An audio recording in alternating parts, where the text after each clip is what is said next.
잠언 16장 9절에서 15절에 있는 말씀 우리 다 같이 합독하십니다. 사람이 마음으로 자기의 길을 계획할지라도 그의 걸음을 인도하는 이는 여호와시니라. 하나님의 말씀이 왕의 입술에 있은즉 재판할 때에 그의 입이 그르치지 아니하리라. 공평한 저울과 접시의 저울은 여호와의 것이요 주머니 속의 저울추도 다 그가 지으신 것이니라. 악을 행하는 것은 왕들이 미워할 바니 이는 그 보좌가 공의로 말미암아 굳게 섬이니라. 의로운 입술은 왕들이 기뻐하는 것이요 정직하게 말하는 자는 그들의 사랑을 입느니라. 왕의 진노는 죽음의 사자들과 같아도 지혜로운 사람은 그것을 쉬게 하리라. 왕의 희색은 생명을 뜻하나니 그의 은택이 늦은 비를 내리는 구름과 같으니라. 아멘. 아멘. 저와 여러분을 비롯해서 모든 사람들은 각자가 계획하고 또 생각하는 것을 이루려고 합니다. 근데 자기의 생각과 계획대로 이루는 사람은 그렇게 많지 않습니다. 대부분 계획보다는 그 결과가 그렇게 좋지 않습니다. 왜냐하면 사람들은 자기의 형편과 자기의 능력보다 과하게 목표를 잡고 있기 때문에 그렇습니다. 물론 그 목표 달성되면 굉장히 좋죠. 근데 안 되는 목표도 우리가 세울 수 있다는 것을 아셔야 돼요. 왜요? 욕심 때문에. 그러니까 되고 싶어하는 욕심. 그런데 하나님의 뜻 안에 사는 사람들은 되고 싶은 욕심을 내려놓고 되어지는 은혜 속에 살아가야 돼요. 영적인 길을 걸어가는 성도의 삶 속에서는 자기가 어떤 노력을 통해서 되는 것은 하지 않아야 되고 되어지는 것을 하려고 하셔야 돼요. 내 뜻과 내 능력이 아닌 그분의 능력으로 뭔가 내가 되어지는 거예요. 옛날에는 할 수 없었던 능력도 생겨나서 내가 세상 일을 감당할 수 있을 수가 있거든요. 그래도 저와 여러분은 어떤 일을 하더라도 주님, 제가 이것을 감당할 수 있도록 저에게 능력을 주세요. 이렇게 기도하고 그런 마음으로 일을 하셔야 돼요. 이 정도는 내가 할 수 있어. 이거는 세상 말로 하면 이게 껌이지. 이러면서 쉽게 막 접근하려고 해서는 안 됩니다. 늘 주님께서 어떤 능력을 주셔서 내가 이 일을 한다라는 마음으로 살아가야 됩니다. 그렇게 살아가야, 그렇게 열심히 살아가야 어떨 때는 생각지도 않는 더 많은 것들을, 결과를 얻을 수가 있을 수 있어요. 세상도 그렇습니다. 나름대로 자기가 최선의 노력을 할 때 생각지도 않는 더 많은 결과를 얻는 경우가 있어요. 근데 아예 하지 않고 더 많은 것을 얻으려고 하면 거의 안 됩니다. 그러니까 세상 사람들은 자기의 능력으로 어떤 것을 열심히 하려고 하는 거고, 저와 여러분 같은 예수 그리스도를 믿는 사람들은 어떤 일을 하는데 내 능력이 아닌 주님의 능력으로 하려고 자꾸 주님께 의지를 하셔야 돼요. 그렇다고 해서 아무것도 하지 말고 게을리 있어라. 그게 절대 아니에요. 세상의 관점에서, 세상 사람들이 보기에는 똑같이 일을 해요. 아침에 출근해서 퇴근할 때까지 똑같이 일을 하는데 누구는 자기의 능력으로 하고 누구는 주님의 능력으로 한다는 거죠. 보이지 않아요. 근데 자기는 알아요. 내 능력으로 하는지 주님의 능력으로 하는지. 저는 그냥 제 능력으로 업돼서 막 하다 보면 틀리는 경우가 많아요. 실수하는 경우도 많고. 영적으로 보면 사탄이 그냥 제 가슴에 풀무를 막 이렇게 풀무질을 막 해가지고 막 가슴을 막 부풀어 오르게 해서 이 정도는 내가 다 할 수 있어 막 이렇게 들떠있을 때 꼭 하나님께서 경고의 사인을 줘요. 실수하지 않을 것도 실수하게 만들어서. 내 이름으로 하는 게 아니라 주님의 능력으로 하는 건가를 알려줄 때가 있다는 거죠. 저와 여러분은 늘 그런 자세로 살아야 돼요. 내 능력으로 하는 게 아니라 그분의 능력으로. 그래서 항상 일상에 어떤 일을 하든지 주님께 의지하고 우리가 살아가야 된다는 겁니다. 이 세상은 한치 앞을 내다볼 수 없어요. 변화가 되게 무쌍해집니다. 요즘은 기후가 어떻게 변할지 몰라요. 중국 같은 경우에는 막 우박이 엄청 떨어져가지고 바람도 막 사람들이 날아갈 정도로 불고, 보통 사람들이 과장해서 태풍이 불면 와 사람이 막 날아갈 것 같아 막 이러잖아요. 근데 진짜 날아가요 사람들이. 앞으로 점점 지구는 그렇게 되어진다는 거죠. 그런 걸 볼 때마다 인생을 거의 산 저는 다음 세대가 걱정이 되는 거예요. 저는 막 기후변화가 얼마나 변화무쌍해도 몇십 년 안에는 천국 갈 거 아니에요. 근데 남아있는 세대는 어떻게 하냐. 그런 거 보면 정말 안타깝고, 또 우리가 환경을 생각해서 재생에너지 쪽으로 신경을 많이 써야 되겠다라는 생각을 하게 됩니다. 오늘 구절에 있는 말씀이 이렇습니다. 사람이 마음으로 자기의 길을 계획할지라도 그 걸음을 인도하시는 이는 여호와시니라 그랬습니다. 계획하다, 생각하는 거예요.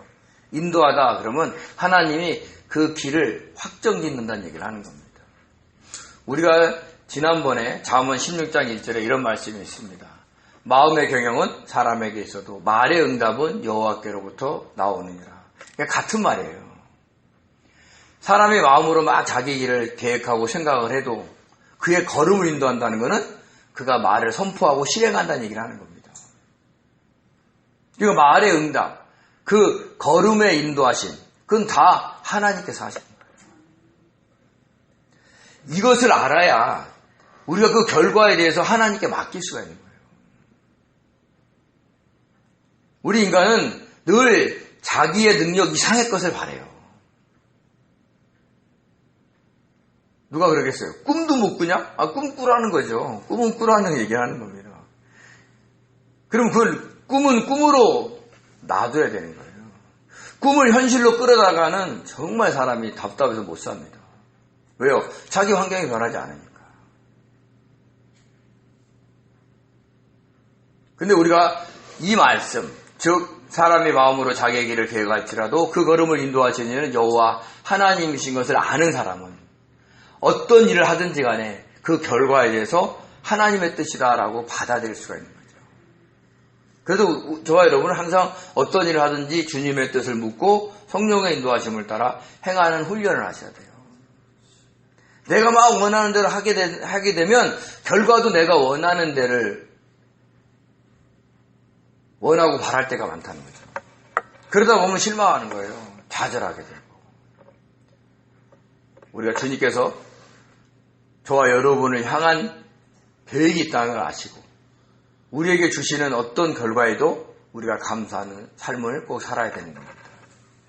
나중에 살펴보겠지만 34절에도 같은 말이 있어요. 제비는 사람이 뽑으나 모든 일을 작정하기는 여호와께 있느니라. 사람들이 제비를 뽑아도 그 제비 뽑는 순간 결정은 누가 하시는 거예요? 하나님이 하신다는 거죠. 사도행전 1장에 보면 가룟 유다이신 예수님의 12제자 중에 빈 곳을 채우는 그런 사건이 있습니다. 그때 누가 뽑히죠? 마띠아가 뽑혀요. 사람들이 제비를 뽑지만 하나님이 원하시는 사람을 뽑는 거예요. 그걸 믿으셔야 되는 거죠. 모든 일은 그분이 하신다는 거죠. 그러면 좋은 일도 그분이 하시는 거고 나쁜 일도 그분이 하시는 거예요. 왜요? 목적은 저와 여러분을 위한 겁니다. 그래서 로마서 8장에 보면 예수를 믿는 모든 사람들은 모든 것이 합력하여 선을 이룹니다. 좋은 일이든 나쁜 일이든 내가 영적으로 성장해 가는데 다 도움이 된다는 거예요. 그래서 좋은 일에도 감사, 안 좋은 일에도 감사. 그렇게 하셔야 된다는 겁니다. 10절에 이렇게 얘기합니다. 하나님의 말씀이 왕의 입술에 있은즉 재판할 때에 그 입이 그르치지 아니하리라 라고 얘기합니다. 여기서 하나님의 말씀은 보통 히브리어에서 다바르를 쓰는데 여기서는 캐셈을 썼어요. 캐셈은 무당들이 점치는 것, 복수라는 것 이렇게 뜻하는 말이에요. 근데 이 말은 무당이 뭐예요? 미래를 예언하잖아요. 그런 것처럼 하나님께서 예언하는 말씀이 왕의 입술에 있다라고 이야기를 하고 있는 겁니다. 그럼 왕은 누굴까요? 왕은 한 나라를 다스리는 대통령이도 왕이고 한 부족을 다스리는 그 부족장도 왕입니다. 가정에서는 영적 가장 왕이 있어요. 저와 여러분은 만왕의 왕이신 주님을 믿는 왕 같은 제사장이죠. 그래서 베드로는 이렇게 얘기하죠. 그러나 너희는 택하신 족속이요 왕 같은 제사장들이요 거룩한 나라요 그의 소유된 백성이니. 왕 같은 제사장이라는 거예요. 왕이라는 얘기를 하는 거예요. 근데 하나님의 말씀이 왕의 입술에 있다는 거예요. 이 얘기는 뭐냐면 하나님이 계획하신, 그 하나님이 신탁하신, 하나님이 예언하신 게 누구 입술에 있다는 거예요? 왕의 입술에 있다는 겁니다. 그럼 그 왕은 어떻게 살아가야 돼요? 늘 그 하나님과 교통이 있어야 돼요. 구약의 훌륭한 선지자 중에 사무엘 선지자가 있잖아요. 그는 늘 주님, 하나님과 대화하면서 하나님의 말씀을 전해요.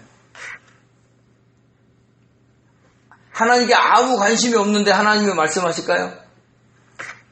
특별한 경우가 아니면 드물어요. 늘 주님께 자기 마음을 드리고 뭔가를 교통하고 있으죠. 그럴 때 하나님의 메시지가 오는 거예요. 그건 성경책에 없어요.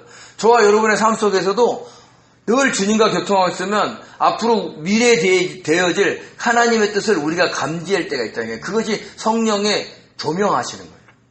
알게 하시는 거예요. 근데 전제 조건이 뭐예요?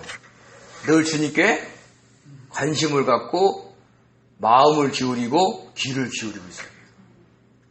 그래서 하나님의 말씀이 왕의 입술에 있다 이 얘기는 뭐냐면 그 왕이 늘 하나님의 뜻을 구하고 있다. 그래서 그가 재판할 때 그 입이 그르치지 않는다. 잘못 행하지 않는다. 잘못 판결하지 않는다는 거예요. 왜요? 하나님의 뜻을 물어보니까 재판할 때. 그래서 하나님의 말씀이 성경 말씀이 들리는 게 아니라 그 일에 대한 하나님의 예언이 그 왕의 입술에 있는 겁니다. 우리도 일상에 살아갈 때 어떤 일들이 있잖아요. 그럼 그 일들에 대해서 주님께 계속 물어보면 그 주님께서 앞으로 되어질 일에 대해서 우리한테 말씀하실 때가 있다니까요. 그것이 좋은 일이든 나쁜 일이든 우리는 아멘으로 받으잖아요. 근데 항상 좋은 것만 얘기하지 않으세요. 우리 성도님들이 막 기도할 때 막 달라고 기도하고 좋은 일 생기게 기도하고 좋은 일이 생기면 아멘하고 그게 무속이에요. 네? 우리 무당하고 별 차이가 없어요. 늘 말씀드리죠. 무당은 현재 내가 어떻게 살든지 아무 관계없어. 앞으로 너가 잘 될 일에 대한 얘기만 해. 아주 나쁜 짓을 하는 나쁜 놈도 그에게 좋은 것만 예언을 해요. 무당은. 근데 하나님의 선지자는 그렇지 않아요. 너가 지금 하나님을 어떻게 믿느냐에 따라서 미래가 이렇게 바뀌어요. 그 얘기를 하고 있는 거예요. 우리는 운명론에 사로잡혀 살아가는 사람들이 아니에요. 하나님이 우리의 이 운명을 저렇게 딱 결정해서 그걸 따라가는 게 아니에요. 오늘 내가 신앙생활을 어떻게 하냐에 따라서 저 운명이 바뀌는 거예요, 미래가. 근데 그건 내가 막 이 땅에서 열심히 하고 뭔가 계획하고 그게 아니에요. 내가 하나님의 뜻 안에 살려고 자꾸 주님과의 만남을 시도할 때 내 주변이 바뀌고 내가 바뀐다는 거죠. 그래서 저와 여러분은 그런 영적으로 예민한 사람들이 되셔야 돼요. 그런 왕이 어떤 재판을 할 때 하나님의 뜻에 그르치는 말을 하지 않는다는 거예요. 여기서 재판할 때 그 입이 그르치다라는 얘기는 나에게 나쁘게 재판했다는 얘기가 아니에요. 판결은 나에게 나쁜 거예요. 어떤 일에 대해서. 근데 그건 하나님의 뜻일 수 있다는 거죠. 근데 그 왕은 하나님의 뜻을 저버리지 않았다는 얘기를 하는 겁니다. 그래서 이 말씀을 오해해가지고 나에게는 항상 좋은 말을 해준다고 생각하면 절대 안 됩니다. 왜요? 우리는 완전한 자들이 아니에요. 그것을 우리가 하나님 앞에 겸손하게 자기를 낮추면서 볼 줄 알아야 됩니다. 그래서 대표적으로 이 예를 듭니다. 11절에 이렇게 얘기하죠. 공평한 저울과 접시의 저울은 여호와의 것이요 주머니 속의 저울추도 다 그가 지으신 것이니라. 저울, 접시 저울, 주머니 속의 저울추 다 어떤 물건의 무게를 달 때 하는 도구입니다. 근데 그게 어떻게 돼요? 공평해야 돼요. 여기는 어디까지 들어가냐면 단순히 눈에 보이는 저울을 뛰어넘어서 양심의 저울까지 보는 거예요. 우리 예전에 시장에 가면 이거 얼마치요 하고 자기 손도 저울에 올려놓고 올리죠. 그러면 주는 거는 조금인데 키로수는 똑같아. 그것도 능력이에요. 잘 봐야 돼. 손이 얼마나 빠른지요. 봤죠? 이거 얼마예요? 이렇게 적었는데 그 사람의 손의 무게가 딱 가잖아요. 당장에는 그 사람에게 이익인데 그 사람의 양심이 죽어가는 걸 모르는 거죠. 우리는 하나님이 주시는 그 선한 양심이 점점 맑게 유지해야 돼요. 근데 이 양심은 놀랍게도 덮이면 덮여지고 더럽게 만들면 더러워져요. 그래서 나중에 우리가 도저히 양심으로는 행할 수 없는 일을 하는 사람들이 많아요. 그 사람들이 양심에 화인 맞은 사람이에요. 근데 그 사람들 물어보죠. 죄의식이 없어. 오히려 못난 너가 잘못이야. 속는 너가 잘못이야. 말도 안 되는 논리로 자기를 정당해 하는데 나중에는 대화를 하기 싫은 거예요. 너무 이상하게 우겨버리니까. 그렇게 된다니까요. 근데 우리가 분명히 알아야 될 것은 일반 사회생활 할 때도 다른 사람과 장사할 때도 하나님이 보신다는 걸 아셔야 돼요. 그 제가 예전에 그 보석 장사를 할 때 보면 보석이 막 좋은 보석이 있고 나쁜 보석이 있어요. 진주도 아주 동그랗고 영롱한 게 있는 반면에 멍하고 색이 가고 아니 모양이 안 좋은 것도 있어요. 완전한 구에 해당되는 진주도 있고 찌그러진 진주도 있어요. 그러면 어떻게 되냐면 팔 때 이렇게 좋은 것만 이렇게 파는 게 아니에요. 도매는 이만한 이렇게 주머니 같은 데로 막 진주를 툭 던지면서 이거 얼마에 가져가시오 이런 거예요. 그럼 거기서 이제 좋은 것만 뽑아가지고 속된 말로 많이 받아야 돼. 기준이 없어. 그래서 그 동그란 거에서 거의 본전을 찾아야 나머지 것 갖고 이윤을 챙기는 거예요. 근데 처음에 이렇게 딱 됐는데 이거 너무 비싸게 받는 거 아니야 하고 이게 망설일 때가 있었어요. 15mm 그 붉은색의 그 가해가 갈색으로 띄는 거는 최상품이거든요. 그럼 그 당시에 750, 800만 원이었어요. 그 당시에. 근데 이게 750이야, 850이야. 이러고 내가 팔기는 팔아야 되는데 이게 맞냐, 이럴 때가 있는 거예요. 그러니까 공평한 저울이라고 해서 그때 뭘 이렇게 잴 수 있는 그런 장사가 아닐 때도 있단 말이에요. 그러니까 참 갈등이 많아요. 그럴 때 자기 양심에게 묻는 거예요. 장사가 틀린 게 아니에요. 그 뭉텅이로 산 데서 본전을 뽑아야 돼요, 빨리. 그래도 어느 정도는 주변 시세에 맞게 이 정도는 부르는 게 낫겠다라는 그거 있어요. 어떤 정확한 기준이 없어요. 그럴 때 힘들었는데 그럴 때는 주변에 있는 일상 통용하는 금액을 유지하는 게 좋지 않겠나 이런 생각을 했었어요. 제가 그때 장사할 때. 그러니까 저렇게 공평한 저울, 접시 저울, 주머니 속의 저울처럼 하나님께서 정확한 거를 원하시는데 그렇게 살기가 인간이 쉽지 않다는 거예요. 장사해본 사람들 이거 고백할 겁니다. 나름 공평하는데 어떨 때는 틀릴 때도 있고 어떨 때는 실수할 때도 있고 어떨 때는 의도치도 않는데 그렇게 달아줄 때도 있거든요. 정말 어렵습니다. 그래서 늘 하나님 앞에 자기를 내려놓아야 돼요. 주님, 내가 나의 이익을 너무 추구하지 않았는지, 또 내가 저 사람을 속이지 않았는지. 그래서 순간 뭘 계산해서 잘못돼서 다른 사람이 더 많이 돈을 내고 가면 계속 마음이 찝찝해요. 그래서 기도하면 또 그 사람이 와가지고 또 정산을 잘 할 때도 있고요. 안 그럴 때 또 나중에 지나보면 또 저도 잊어버릴 때도 있고 그래요. 이 말씀 정말 지키기 어렵습니다. 근데 이렇게 하려고 애는 써요. 즉 양심의 저울만은 하나님 앞에 바로 서려고 무척 애를 쓰셔야 된다고 잊지 마셔야 돼요. 그래야 우리의 심령 성전이 든든하게 세워져 가는 겁니다. 12절에 이렇게 얘기합니다. 악을 행하는 것은 왕들이 미워할 바니 이는 그 보좌가 공의로 말미암아 굳게 섬이라 라고 얘기했습니다.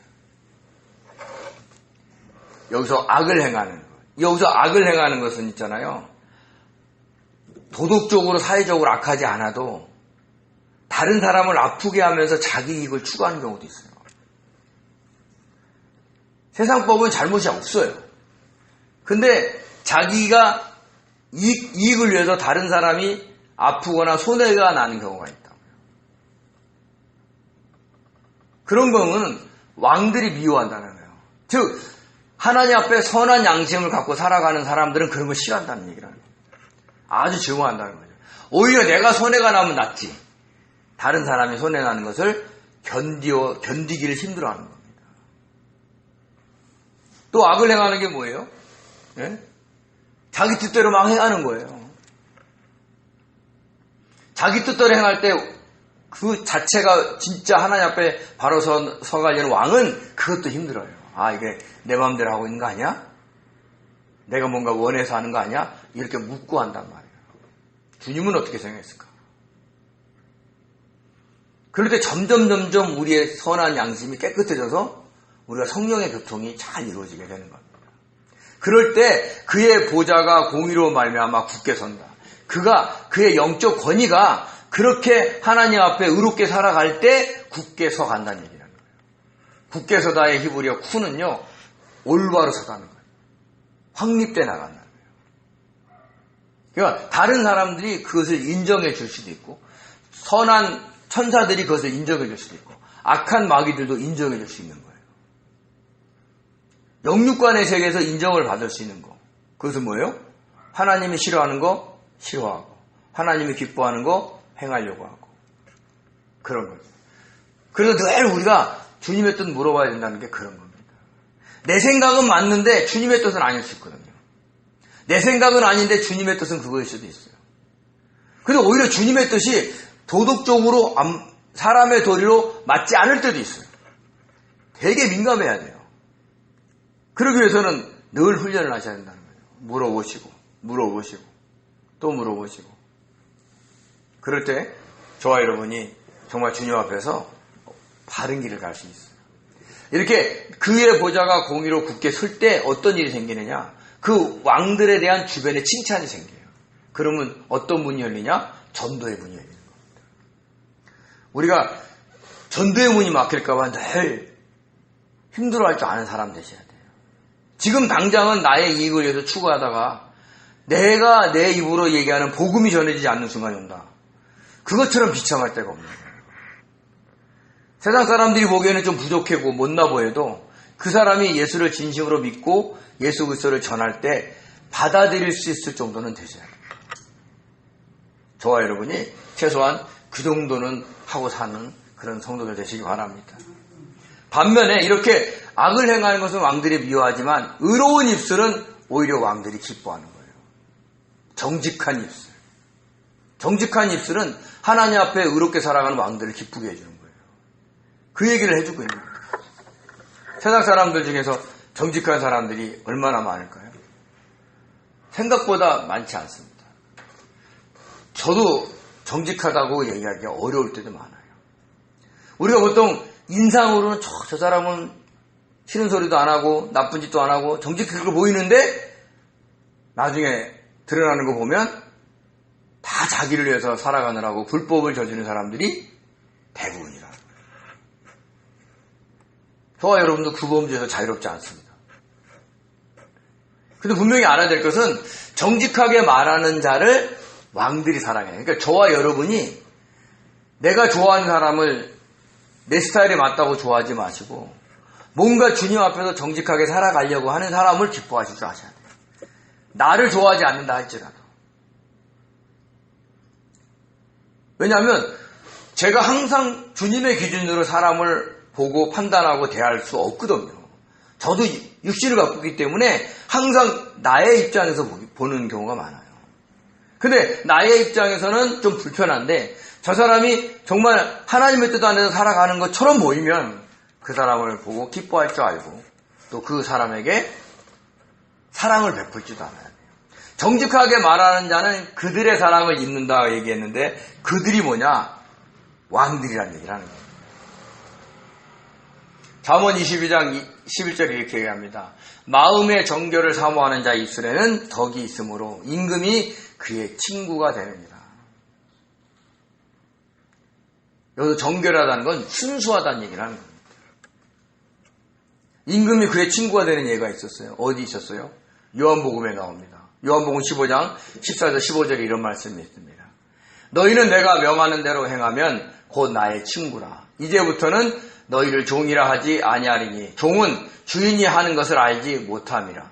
너희를 친구라 하였노니 내가 내 아버지께 들은 것을 다 너희에게 알게 하였습니다.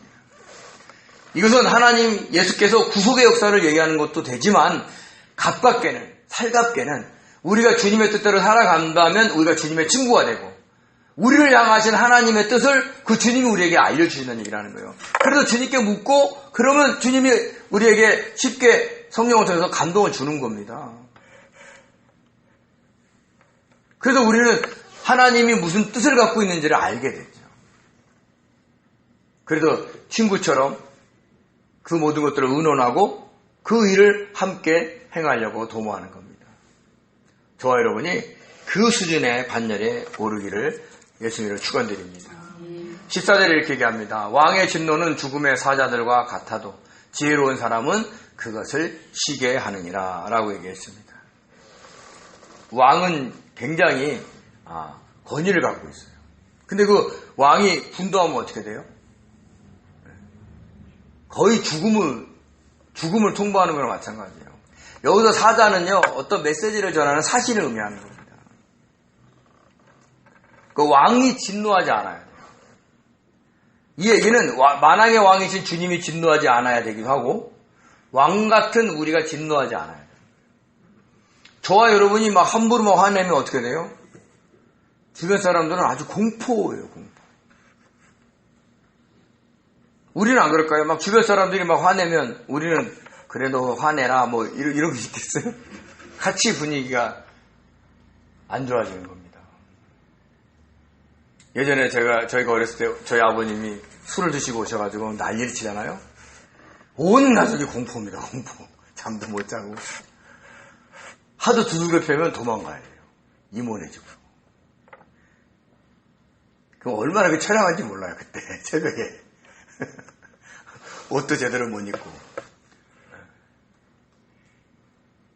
그때 제가 마음의 소원이 빨리 커자, 빨리 커라. 내가 장성하면 이런 날이 없겠지.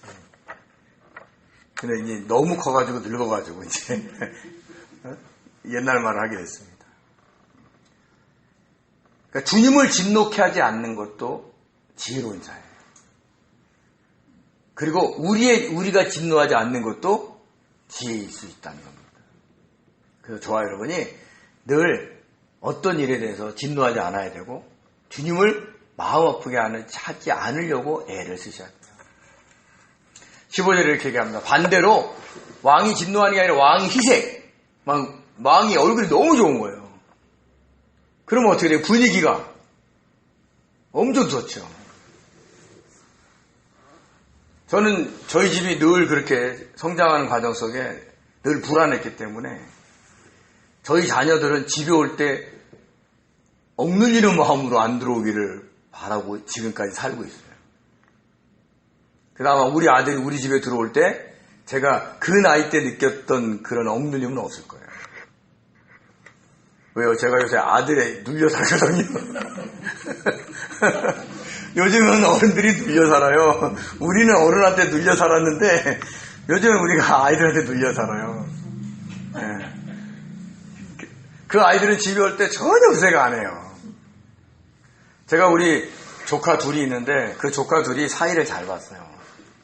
제가 그 조카들을 늘 생각할 때 쟤네들은 집에 들어갈 때 안 눌렸으면 좋겠다. 사이들이 눌리는 것 같아. 거기는. 네? 그러니까 왕이 웃으면 주님이 웃으면 생명이 흘러 넘치는 거예요. 그럼 주님을 믿는 왕 같은 우리가 웃으면 어떻게 돼요? 우리가 늘 밝아야 돼요. 그래서 우리가 어떤 일로 인해서 막 찌푸리고 말도 안 하고 막 답답해하고 그러면 주변이 어떻게 돼요? 아니 죽음의 도시가 됩니다. 힘들어도 웃으세요. 우리가 힘든 거 빨리 내려놓으면 웃을 수 있어요. 지금 막 고민하고 막 짜증나고 답답한 거 부여잡아도 소용없어요. 그 해결이 안 돼. 주님께서 더 좋은 거 주시려고, 더 나은 거 하시려고, 그래서 자꾸 나를 밝게 하셔야 돼요. 그러면 그 은택이 늦은 비를 내리는 구름 같다고 그랬어요. 예? 늦은 비. 늦은 비는 성경에서 봄비예요. 3, 4월에 내려요. 근데 그때가 언제냐? 추수할 때예요. 그러니까 열매를 맺게 하기 위한, 그러니까 마지막에 추수를 위해서 필요한 비라는 거죠. 이 얘기가 뭐예요? 곧 열매를 맺는다는 거예요. 어떨 때? 왕이 웃을 때, 주님이 웃을 때, 저와 여러분이 웃을 때, 예? 성령의 열매가 맺는 거예요. 복음의 열매가 맺는 거예요. 그래서 만왕의 왕이신 주님 앞에 살아가는 왕들인 저와 여러분은 오늘 본문에서 말씀하시는 것을 기억하셔야 돼요. 악을 미워해야 돼요. 공평한 저울을 우리가 갖고 있어야 돼요. 우리 입술에 하나님의 예언의 말씀이 있어야 돼요. 그리고 항상 우리는 진노하지 않으려고 하셔야 돼요. 그리고 항상 얼굴을 밝게 하려고 애를 쓰셔야 돼요. 우리 능력으로 되느냐? 안 돼요. 그러니까 늘 주님께 의지하는 겁니다. 주님 이렇게 되게 해주십시오. 이렇게 되게 해주십시오. 그렇게 맡기면 어느 순간인가 되어진다니까요. 우리가 애쓰지 않는데도 되어지는 거예요. 그러므로 해서 우리가 만왕의 왕 앞에서 진정한 마음으로 살아가는 그런 복된 성도 되시기를 예수님으로 축원드립니다. 기도하겠습니다. 전능하신 하나님 고맙고 감사드립니다. 만왕의 왕 되신 주님 앞에 살아가는 아버지 왕들로서 하나님 공정할 수 있게 도와주시고 악을 미워할 수 있게 도와주시고 분내지 않게 주님께서 도와주시옵기를 원합니다. 늘 정결한 마음을 주시옵시고 항상 주님으로 인해서 기뻐하는 자가 되게 도와주셔서 아버지 하나님 주변에 많은 열매를 맺는 복된 성도들이 될 수 있도록 축복하여 주옵소서. 다음에 예수님의